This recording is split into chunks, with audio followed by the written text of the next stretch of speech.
அன்பே சிவம் மனமே குரு என்றுணர்த்திய குருவே போற்றி. எனக்குள் இறைவனை உணர வைத்த குருவே போற்றி.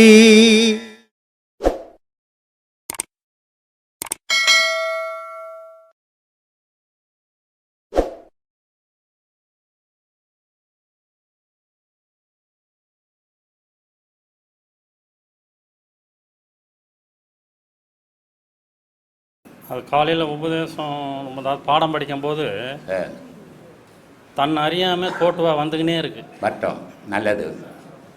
ஒரு நேரத்தில் வாய் கொமுட்டில் 2 முறை வந்தது இந்த 2 மாதத்தில். சரி. ஒரு முறை தும்பல் வந்தது. சரி. இந்த 10 இதுவும் நம்ம பண்ணும்போதும் ஆரம்பத்தில் ஸ்டார்ட் ஆகிற கோட்டுவா முடிவில் வருது, சென்டரில் வரல. சரி. அது எனக்குள்ள அது ஏன் நம்ம பண்ணுறது பாதை தப்பான பாதை பண்ணுறோம். தப்பாகவே பண்ண முடியாது. அதில் தப்பாகவே நீ எதையுமே செய்ய முடியாது. அது ஒரு வழி பாதை மாதிரி.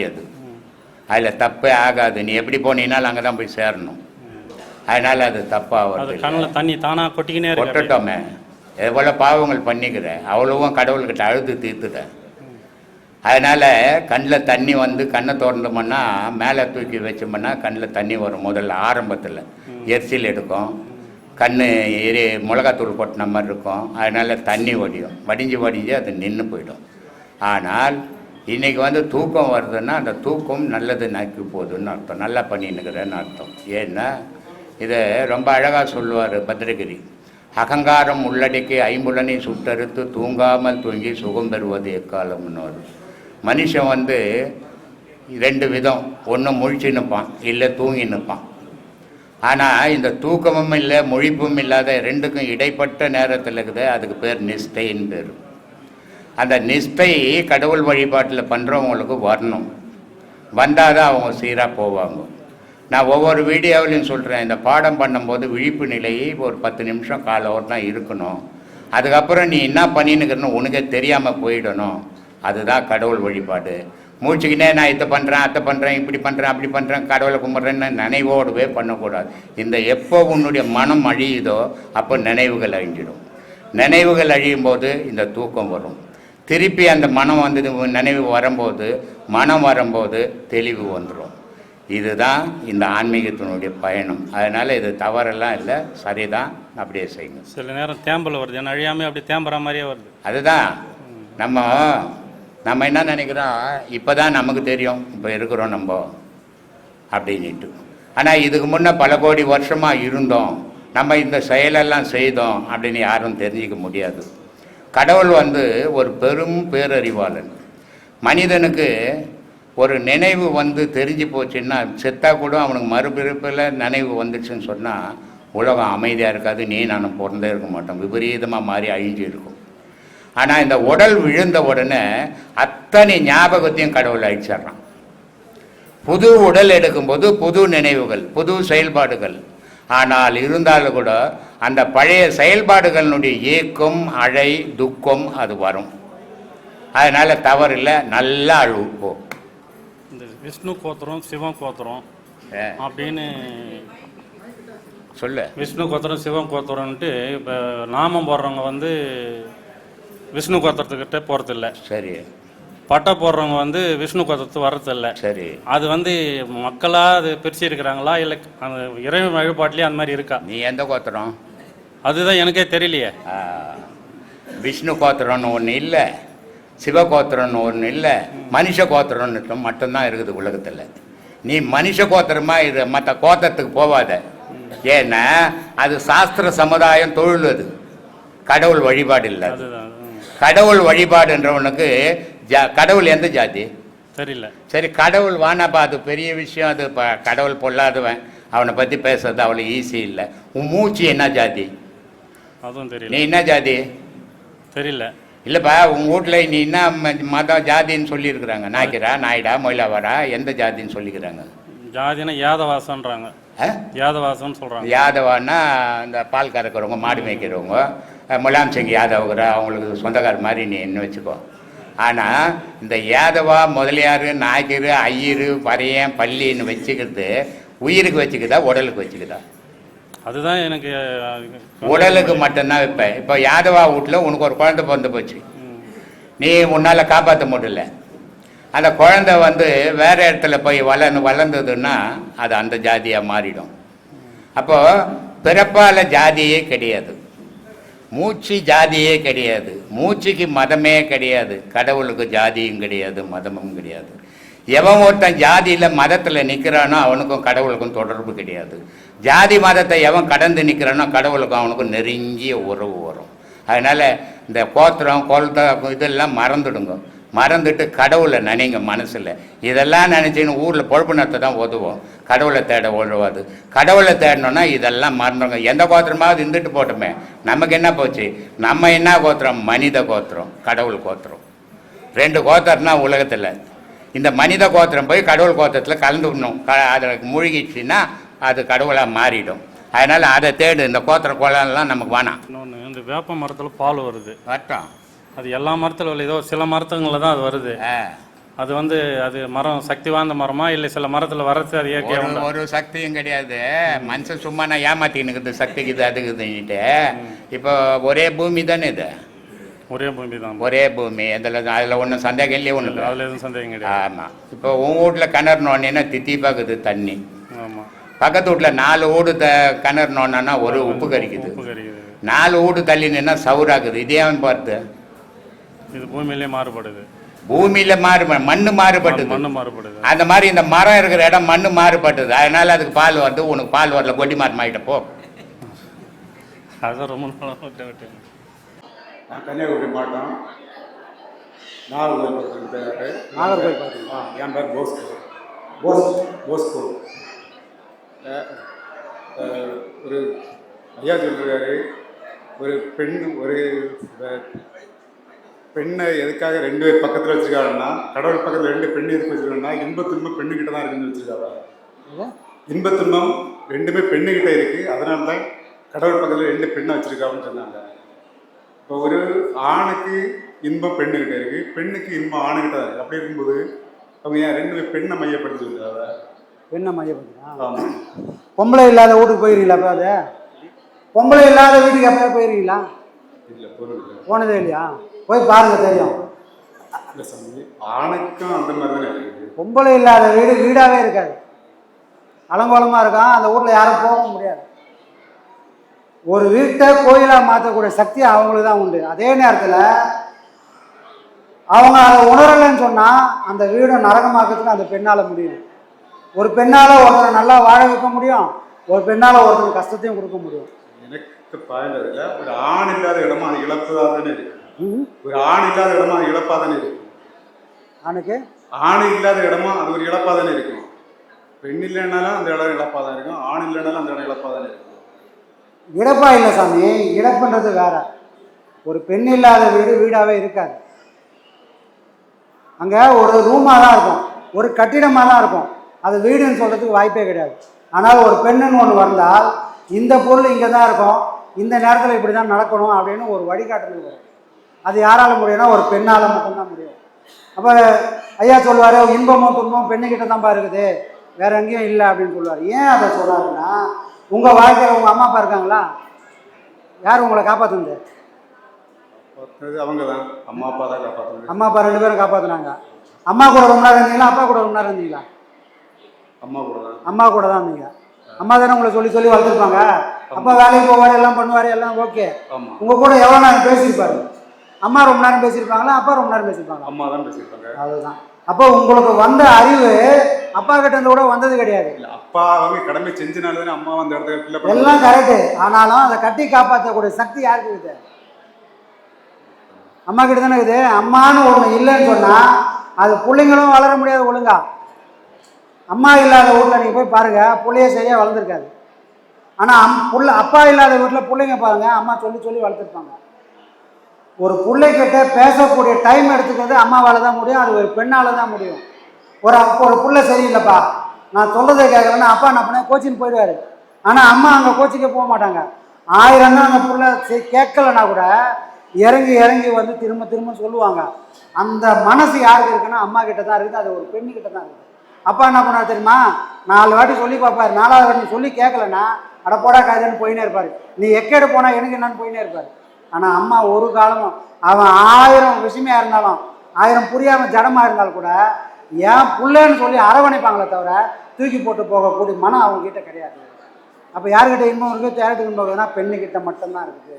அது ஒரு தாயை தான் அதை கொடுக்க முடியும். சரிங்களா? அதுதான் சந்தோஷம். சாமி நல்லது. அடுத்து இந்த புல்லாகி புழுவாகி மரமாகி அந்த மாதிரி பாட்டு இருக்குது. இதில் அப்படின்னா ஒரு ஆளோட ஆன்மா தான் அதில் பயணம் செய்யுமா? இப்போ நான் வந்து தப்பு பண்ணுறேன்னு திரும்ப புல்லா போக பிறக்க போகிறேன், அந்த மாதிரி தான் திரும்ப வர போகிறேன். அப்படின்னா என்னோட ஆன்மா தான் திரும்ப அதில் பிறக்க போகுதா? ஆன்மா தான் சாமி பிறப்பெடுக்கும். அதுலேருந்து என்னோட ஆன்மா தானே பயணம் பண்ணுவோம். என்னோட ஆன்மா தானே புல்லாகி புழுவாகி திரும்ப பயணம் பண்ணி வரும். ஆமாம். அப்படின்னா நம்ம ஐயா ஒரு இதில் சொல்லியிருக்காரு, இந்த விலங்குகளை கொல்லக்கூடாதுன்னு உள்ளதுக்காண்டி சொல்லியிருப்பாரு. புரியல. உயிரினங்களை கொல்லக்கூடாதுன்னு உள்ளதுக்காக சொல்லியிருப்பாங்க. என்னன்னைக்கு ஒரு இதுகிட்ட இருந்து உறவு இருக்கு. ஒரு இப்போ பசு மாடு கோழி இதோளுக்கெல்லாம் ஒரு உறவு இருக்கு. இந்த கீரை தாவரங்களுக்கு உறவு இல்லை. உறவு இல்லைனாலும் அதுக்கு ஆன்மா இருக்கு இல்லையா? ஆனால் அதுவும் பெருசு தானே. அது நமக்கு கொஞ்சம் தப்பாக தானே இருக்கும். அதுக்கு தான் மாணிக்கவாசர் சொன்னார், செல்லாது நின்ற தாவர சங்கமத்துள் 2 வகையான உயிரினங்கள்ப்பா. ஒன்று அசையக்கூடிய உயிரினம், ஒன்று அசையாமல் இருக்கக்கூடிய உயிரினம். ரெண்டுமே உயிர் தான். ஆன்மா பயணம் பண்ணுது. ஆன்மாவும் வேறெல்லாம் விட ஆன்மான்றது ஒன்று தான், ஒரே பொருள் தான். நீ தான் எல்லாமாவும் பிறக்க போகிற. எல்லா சக்தியும் உனக்குள்ளே இருக்குது. யாரால எப்படியா ஒன்றா ஆவ? நாயாக ஆக முடியும், மரமாக ஆக முடியும், புல்லாகவும் வர முடியும். யாரால் முடியும்னா உன்னால் மட்டும்தான் முடியும். ஏன்னா அது ஆன்மா, அதுக்குன்னு வடிவம் கிடையாது. அந்த வடிவம் இல்லாதனால தான் அது செய்யக்கூடிய பாவத்தெல்லாம் சுமந்துக்குன்னு அது எதை வேணா பிறகு எடுத்துக்கும். என்னோட பசங்க நான் அப்போ இன்னொரு ஆன்மாவை தானே கொல்லி எல்லாம் இருக்குது. அது தப்பு இல்லை. எல்லா வாழையும் பிறக்க முடியும். மனுஷனாக தான் பிறக்கணும், எந்த கட்டாயமும் கிடையாது. தகுதி இருந்ததுனால தான் மனுஷனாக பிறந்திருக்கிற. இன்னும் நீ தகுதியாக வளர்த்துக்கணுன்னா இன்னும் நல்ல பிறவியாக வருவேன். இல்லைன்னு சொன்னால் திருப்பி கீழ்நிலைக்கு போக வேண்டிய வாய்ப்புகள் இருக்குது. என்னோட பசிக்கு வந்து நான் ஒரு உயிரை கொல்லக்கூடாது. ஆனால் ஒரு தாவரத்தில் ஒரு ஆன்மா இருக்குன்னா அதை கொல்லிய தப்பு கிடையாதுன்னு. அந்த ஆன்மா நீ போகணும் உடனே இப்போ முருங்கை மரத்தில் முருங்கை அறுத்துரு. முருங்கை மரம்னா வாடி கீழே ஊந்துருமா? வாடி ஊந்துருமா? ஒரு கோழியோட கழுத்தில் அறுத்துறேன்னா அவனை வளருமா கோழி கழுத்து? இதுதான் வித்தியாசம். நீ அறுத்தாலும் அறுக்கனாலும் அது காய்ச்சி கீழே போகுது. இதுதான் அங்கே ஆன்மான்றது அழிய போகிறது கிடையாது. மரத்துலேயும் ஆன்மா இருக்குது. ஆனால் நீ பறிக்கிறதுனால ஒன்றுமே ஆகிடாது. புரியுதுங்களா? அது வினையை அதாவது அனுபவிக்க வந்தது. மரமாக எவ்வளோ காலம் நிற்கணும்னு இருக்குதோ அவ்வளோ காலம் நின்று ஒரு நாள் அது விழுந்துடும். புரியுதுங்களா? அந்த மாதிரி மனுஷனுக்கும் இவ்வளோ காலத்தில் வாழ்ந்து இவ்வளோ காலத்தில் முடியணும்னு. இது மனுஷனுக்கு மட்டும் இல்லை சாமி, எல்லாத்துக்கும் இதுதான் பொதுவான விதி. புரியுதுங்களா? அதனால் ஆன்மான்றது எல்லாமே ஆன்மா தான். அது அனுபவிக்கிற முறை தான் வேறு வேறு. நீ சொல்லிட்டு அழுகுறப்ப என்கிட்ட சொல்லிடுற. இப்போ ஒரு மரம் வந்து சொல்லாது, ஆனால் அதுக்கும் எல்லாமே தெரியும். ஒரு மானை ஒரு சிங்கம் வேட்டையாடுது, அந்த வழி அதுக்கு தெரியுமா தெரியாதா? தெரியும். ஆனால் அது சொல்லுமா? சொல்ல முடியாது, பலியாயிடுச்சு. ஆனால் உன்னை வேட்டையாடி நீ தப்பிச்சு வந்துட்ட. நீ என்ன சொல்லுவ? வரவங்க எல்லாருக்கிட்டையும் சொல்லுவேன். என்ன சொல்லுவேன்? சிங்கத்துக்கிட்ட இவ்வளோ பாடுபட்டேன், ஓடியான்ட்ட தப்பிச்சிட்டேன், கதையாக சொல்லுவேன். நீ பேசுறதுனால இப்போ சொல்லினுங்கிற, அது பேசாமல் மரமாக நிற்குது. அதுக்கும் எல்லாம் அனுபவிக்கும். ஏன்னா அதுக்கும் விதி இருக்குது. எதெல்லாம் அனுபவிக்கணும் உயிர்கள் தோன்றிக்குதோ அதெல்லாம் அனுபவிச்சாதான் அது பிறவியே மாறும். இல்லைன்னா அது அங்கேயே தான் கிடக்கும். புரியுதா? நீயும் நானும் அனுபவிக்க வந்திருக்கிறோம்.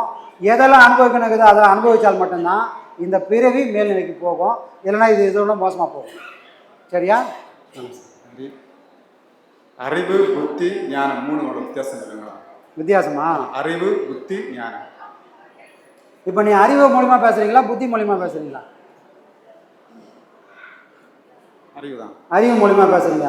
அறிவு மூலியமாக பேசணும்னா அது எங்கேயோ ஒரு இடத்துல உட்காரணும். எங்கே உட்காரணும்னா உங்களுக்குன்னு ஒரு இயல்பு இருக்கும். நான் இப்படி தான் சிந்திப்பேன், நான் இப்படி தான் யோசிப்பேன், நான் இப்படி தான் செய்வேன்னு ஏதோ ஒரு குணம் உங்ககிட்ட இருக்குதுல்ல. யாரை மாதிரி நீங்கள் இல்லை. அதுக்கு காரணம் என்னென்னா உங்களுக்குள்ளே இருக்கிற புத்தி. அந்த புத்தி தான் எல்லாத்துக்கும் அடிப்படை. எல்லாரும் அடி வாங்குகிறோம், எல்லாரும் உதவ வாங்குகிறோம், எல்லாருக்கும் கஷ்டங்குது. ஆனால் யாரோ 10 பேர் நல்லா எல்லாத்தையும் தாங்கிட்டு போயினேக்கிறாங்க. 10 பேர் எல்லாரும் தாங்குறாங்களா? தாங்கிறதில்ல, ஊந்து பரல்றாங்க. காரணம் என்ன? அந்த எத்தனையோ பிறவிகளை செஞ்ச அந்த பாவ புண்ணியம் எல்லாம் நம்ம புத்தியில் ரெக்கார்ட் ஆகிருக்குது. அந்த செஞ்ச பாவ புண்ணியத்துக்கு ஏற்ற மாதிரி இங்கே பிறவிகள் அமையும். அதுக்கேற்ற மாதிரி தான் நான் சிந்திப்பேன். அந்த சிந்திக்கிறதே எல்லாம் தெரியுமா வருதே உங்கள் புத்தியிலேருந்து தான் வந்துக்குது. இப்போ அறிவுன்றது இந்த பிறந்ததுக்கு அப்புறம் நீங்கள் எல்லாத்தையும் அனுபவிக்கிறீங்க பாருங்க, அங்கேருந்து வந்தது. அடிப்படையில் உங்களுக்குள்ள புத்தின்னு ஒன்று இருக்குது, புரியுதுங்களா? நீங்கள் எத்தனையோ பிறகு சேர்த்து வச்சிங்க பாருங்க, அது மாதிரி தான் நீங்கள் சிந்திப்பீங்க. ஆனால் காலம் என்ன பண்ணால் நீ அந்த மாதிரி இருக்காதுனா நீங்கள் உதைக்குது பாரு. இங்கேருந்து அறிவை கொண்டு நம்ம வாழ கற்றுக்கணும். சரி, இது மட்டும் போதுமானா? இது போதாது. இந்த புத்தியோ இந்த அறிவும் நமக்கு ஞானம்ன்றதை ஒன்று காட்டி கொடுக்கும். அது எப்போ மாறவே மாறாது. அது யாரை காட்டி கொடுக்கும்னா உன்னை காட்டி கொடுக்கும். நீ யாருன்றதை ஞானம் தான் காட்டி கொடுக்கும். அறிவோ புத்தியோ எதுவுமே காட்டி கொடுக்காது. சரிங்களா? அந்த ஞானத்தை அடைஞ்சால் நாம் தேட வேண்டிய பொருள் ஒன்றுமே இல்லை, சுயமாக நிற்போம். அறிவுக்கும் எல்லை இல்லை, புத்திக்கும் எல்லையே இல்லை, போயினே இருக்கும். புத்தி விஞ்ஞானிகள் இருக்கிறாங்க, அவங்களாம் அறிவு மயமானவங்க. ஒன்று இன்றைக்கி ஒரு பொருளை கண்டுபிடிக்கிறான், இதுதான் உண்மைன்றான். அது எவ்வளோ நாள் நினைக்கிறேன் இன்னொரு பொருளை கண்டுபிடிக்கிற வரைக்கும். அப்போ அறிவுன்றது ஒரு தொடர்கதை, அதுக்கு ஒரு முடிவே இல்லை. ஞானம்ன்றது இதுதானே, அவ்வளோதான் சத்தியம், அது மாறவே மாறாது. அப்போ நம்மளோட அறிவை அங்கே கொண்டு போய் நிறுத்தணும், இல்லைன்னா இதுக்கு முடிவே கிடையாது. சரியா? ஆத்மா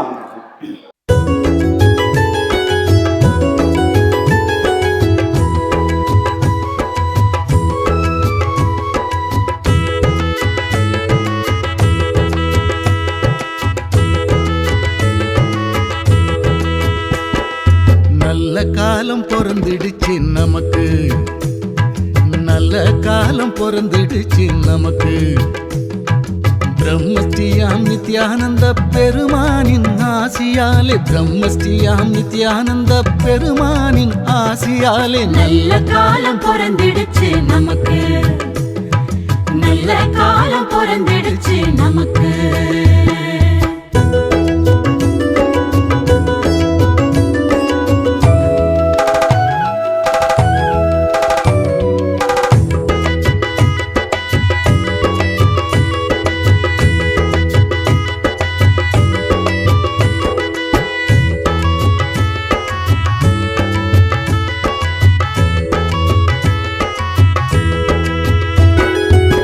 தேடி வந்தோம் உள்ளத்திலே திருப்பம் வந்தது, கூடி வந்தோம் குடும்பத்திலே குறைகள் தீர்ந்தது. தேடி வந்தோம் உள்ளத்திலே திருப்பம் வந்தது, கூடி வந்தோம் குடும்பத்திலே குறைகள் தீர்ந்தது. நாடி வந்தோம் சாமியினை நன்மைகளும் வந்தது, நாடி வந்தோம் சாமியினை நன்மைகளும் வந்தது. கோடி காலம் தவம் இருந்த பலனும் கிடைத்தது, கோடி காலம் தவம் இருந்த பலனும் கிடைத்தது. பூமி எங்கும் சுத்துதுங்க சாமியோட பேச்சு, போலி வாக்கம் பற்றி தங்க உலகம் முழுக்க பேச்சு. வாங்க வாங்க பக்தர்களே போலி வாக்கம் வாங்க, வாங்க வாங்க சாமியிடம் ஆசி வாங்க வாங்க. நல்ல காலம் பொறந்துடுச்சு நமக்கு, நல்ல காலம் பொறந்துடுச்சு நமக்கு.